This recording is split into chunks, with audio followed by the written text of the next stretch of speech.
నేను మారిపోయిన మనిషినండి. అందుకనే పొద్దున్నే బజ్జీలు, పూరీలు మానేసి ఇలా ప్రోటీన్ పౌడర్ తీసుకుంటున్నాను.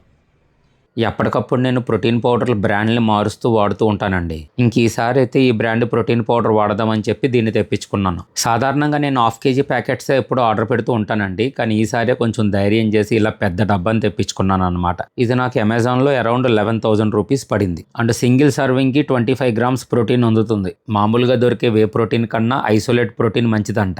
ఇప్పుడు ఈ ఐసోలేట్ ప్రోటీన్ కన్నా ఈ హైడ్రోలైజ్డ్ ప్రోటీన్ ఇంకా మంచిదని విన్నాను నేను. ఇప్పుడు ఇంట్లో ఉన్న ప్రోటీన్ పౌడర్లన్నీ అవగొట్టేశాక దీన్ని ఆర్డర్ పెట్టుకున్నాను అనమాట. ఇది మొత్తం 71 సర్వింగ్స్ వస్తుంది. నేను దీన్ని డైలీ 1 టైమే వాడతాను. అను కూడా 1 టైం వాడుతుంది. సో మా ఇద్దరికి కలిపి ఇది 1 మంత్ వస్తుంది. ఇది మనం పొద్దున్నే లెగిసిన హాఫ్ అన్ అవర్ లోపు తీసుకున్నా మంచిదే, లేకపోతే పడుకునే హాఫ్ అన్ అవర్ లోపు తీసుకున్నా మంచిదే. వీళ్ళ బ్రాండ్లో ఉన్న అన్ని ఫ్లేవర్స్లో చాక్లెట్ ఫ్లేవరే చాలా బాగుందని తెలిస్తే అదే ఆర్డర్ పెట్టుకున్నాను. ప్రొడక్ట్ జెన్యూనిటీ కోసం ఈ డబ్బా మీద వాళ్ళు ఇచ్చిన స్క్రాచ్ కార్డ్ని స్క్రాచ్ చేసి ఆ నంబర్ని SMS చేసి జెన్యూన్ ప్రొడక్ట్ అని కన్ఫర్మ్ చేసుకోవడం కూడా జరిగింది.